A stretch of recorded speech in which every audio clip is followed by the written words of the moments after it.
So it's Mother's Day this week, and I've been thinking about something that's been bothering me, and I want to just talk about that for a few minutes.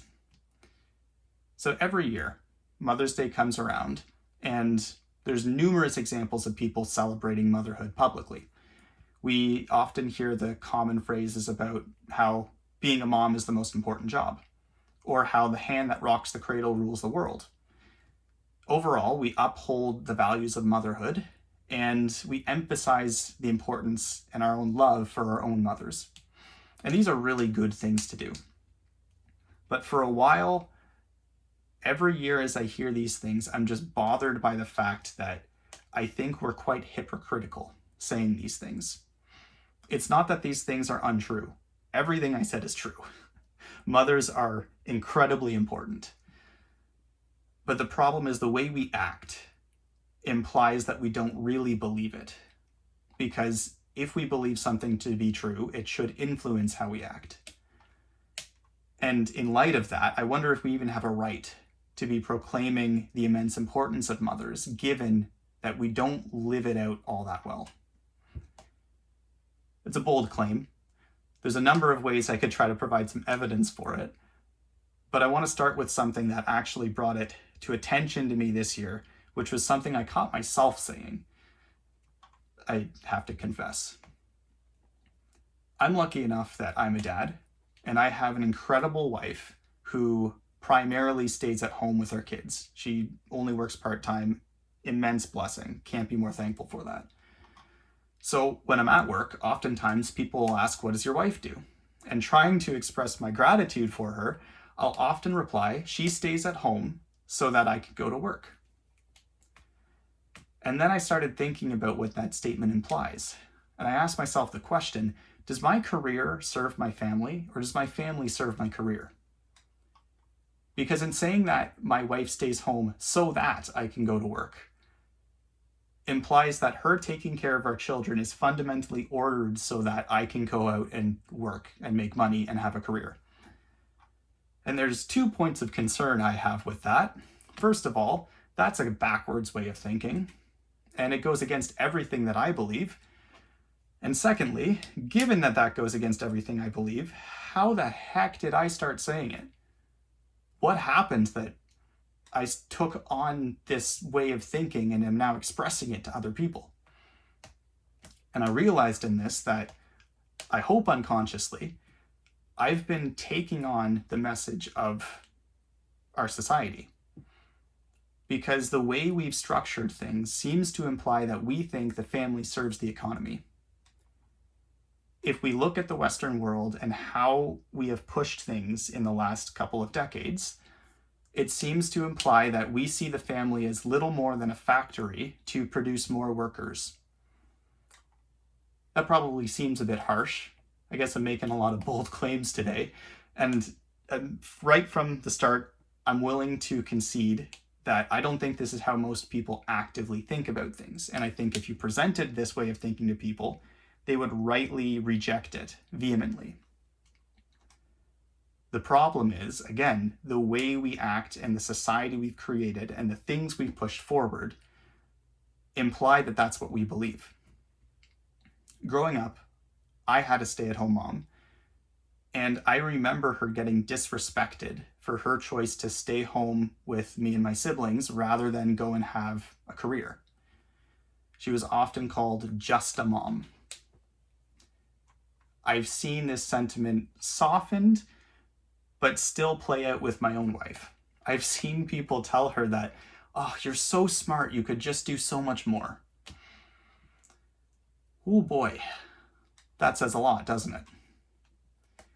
More broadly speaking, I'm sure we've all heard the message, I know I have, that one of the great things we've done recently is liberating the woman from the household, as if focusing on mothering and housemaking is a kind of prison. And at the legislative level, everything we do seems to be pushing the parents out of the home. Recently in Canada, where I live, there is a change where the government is subsidizing childcare so we can have $10 a day daycares. That sounds pretty good on the surface, doesn't it? The problem is that kind of aid never seems to be given to families who choose to have a parent at home. Maybe you could retort that, well, okay, daycares have trained professionals, so there's a good reason to allocate the funds in that direction. The problem is, my wife happens to be a trained and certified, if there's a certification, I don't know, I'm ignorant to some things, but she is a trained ECE. She has the same credentials anyone working at a daycare in Canada has, and in fact, she has experience working at a number of different daycares. It seems like it's not really about supporting the family.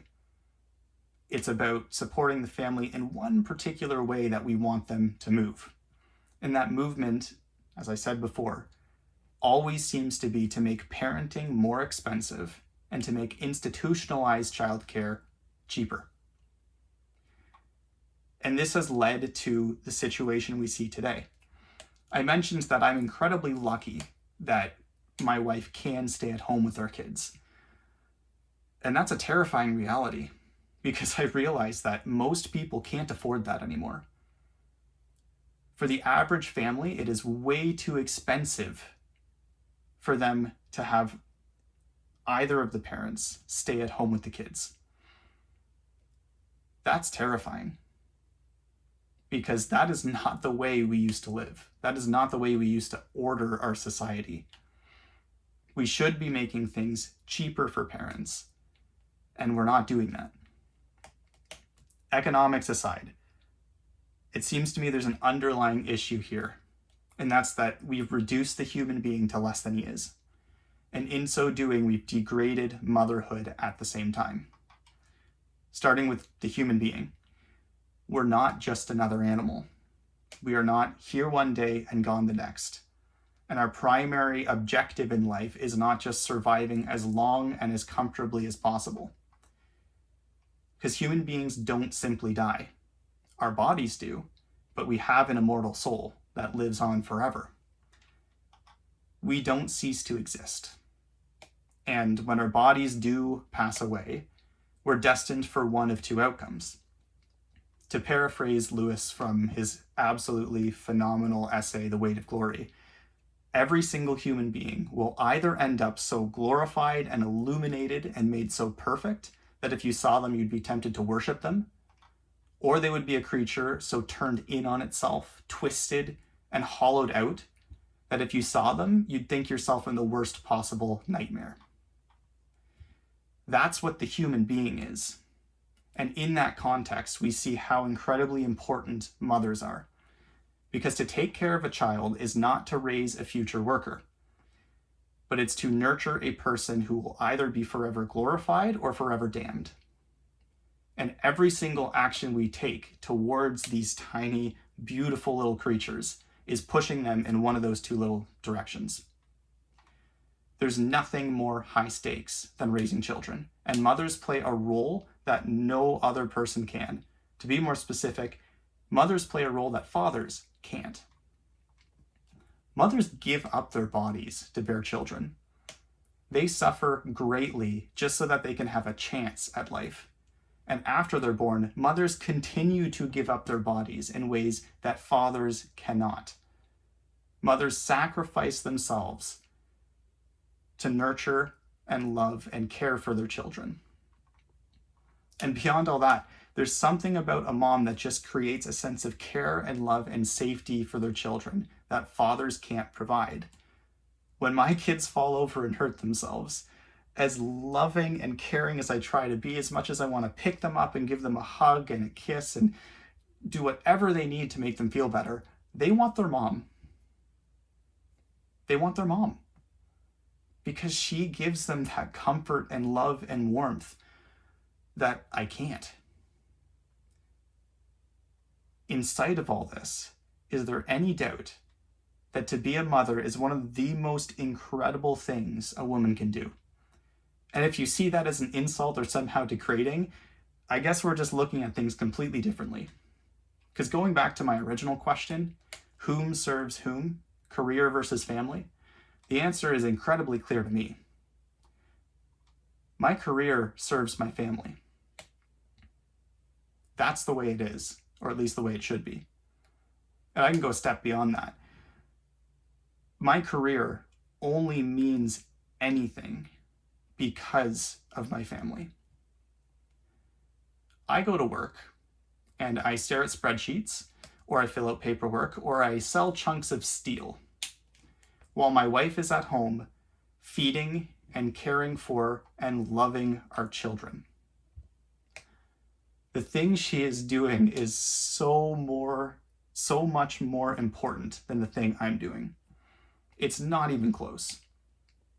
I am a cog in the machine. I could be replaced tomorrow and life goes on. The company doesn't even suffer that much. She is utterly irreplaceable to our children.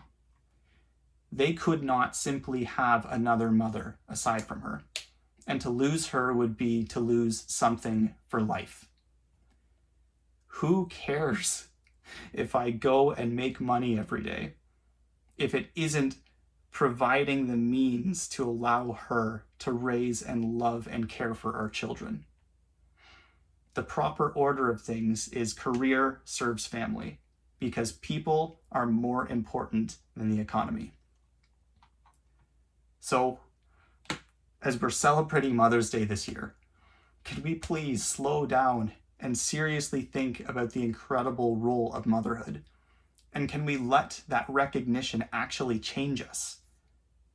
Can we stop ordering ourselves so that chasing the grind of a career is the most important thing, and remind ourselves that bearing and raising and loving and nurturing children is the most incredible thing we can do?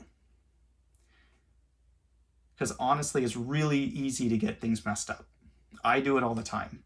I get way too frustrated when my work is interrupted by my family. And I need to stop doing that. So if you've got a mom, go give her a hug. And if you're married, like I am, and have an incredible wife, go give her a hug. Let's seriously remember how irreplaceable moms are. And let's let that affect how we live out every day, not just one day a year.